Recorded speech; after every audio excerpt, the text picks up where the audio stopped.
Hello everybody, thank you for joining us.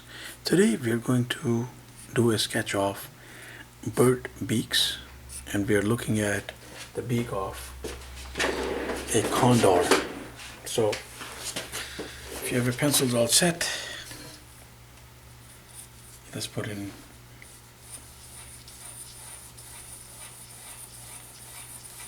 a circle right there for its could be an oval, but circle is fine because its head is like rounder at the back.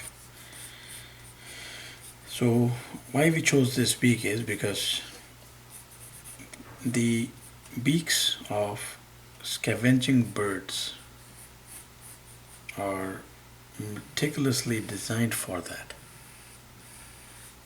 Like there's like raptorial birds, like the secretary bird.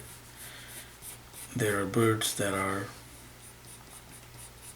hunters, like the predatory birds, like the eagle, and their beaks. So there's like remarkable differences between them. So the condor, why we picked, it came to mind first when it comes to scavenging birds. I think the head is a little more. We'll actually get this right when we put in the pen.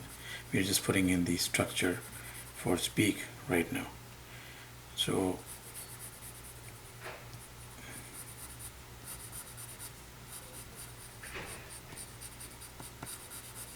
beak somewhere along those lines.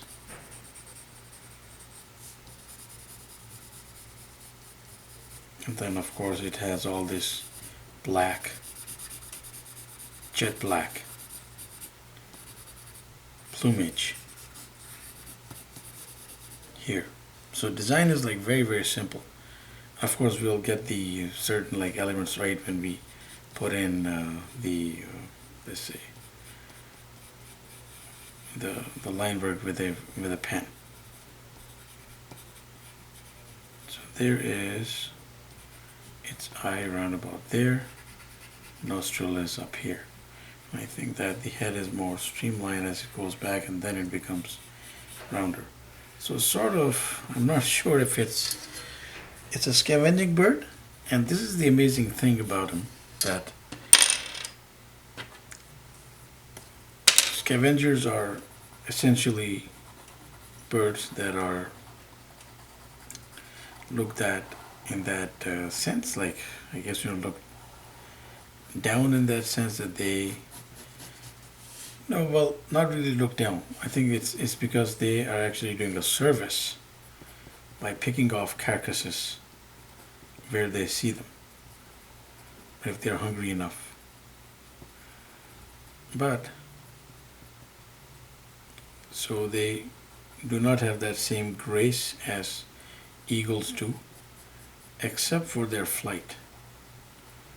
Now this is essentially a North American condor, or something close to a North American condor, which is quite, not quite, but it's sort of like different to another like species, which is slightly larger in some cases, which is the Andean condor. But this condor here has, a wingspan of, I would say, easily somewhere along, I think, 250 to 300 centimeters. That's awesome.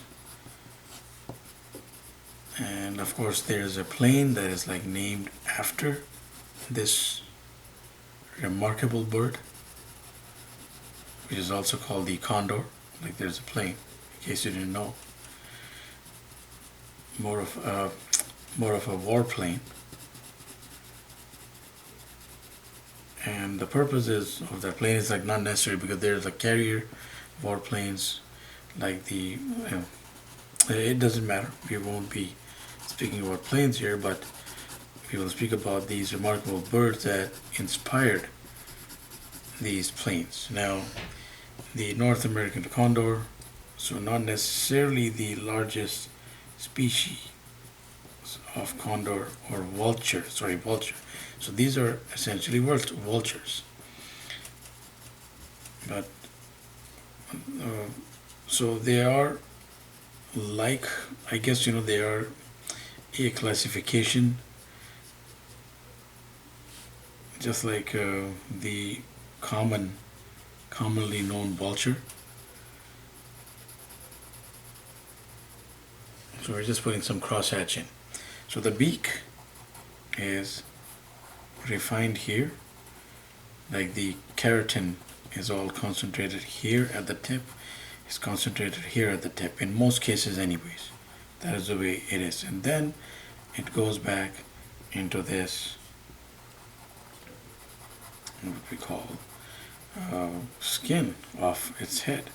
And it's like, it has this like, it is a scavenger that's hunting for scraps. And I mean, the look actually resembles its purpose. That is the amazing thing that I almost forgot to mention again. It came to mind when I first started, just like putting down the sketch, but then it came to mind now when I was just putting these different elements together. Now, using a pen, the crosshatch will most likely bring out the features like along these lines.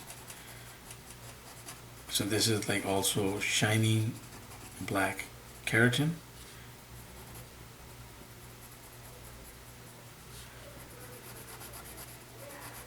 So if you know that these birds, just like their brethren species of vultures, are known to circle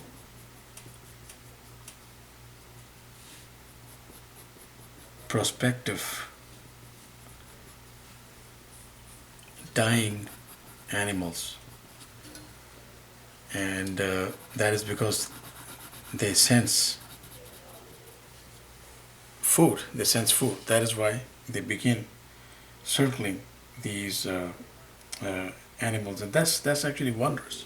It's amazing how these senses of this bird work. Like this is like beyond just like evolution. It's like a lot more, for sure. It's like as if like they were like picked for this job. So there we have it, the beak of a condor. We will also do the same beak in a different video from a different perspective. That's also important to show. So scavenging beak, which is like hooked, and it is instrumental in ripping apart carcasses that may have become a little more stiff, and it helps the condor feed more effortlessly. So please do check it out. Please do keep in touch. Do subscribe. Thank you for watching, and have yourself a wonderful day.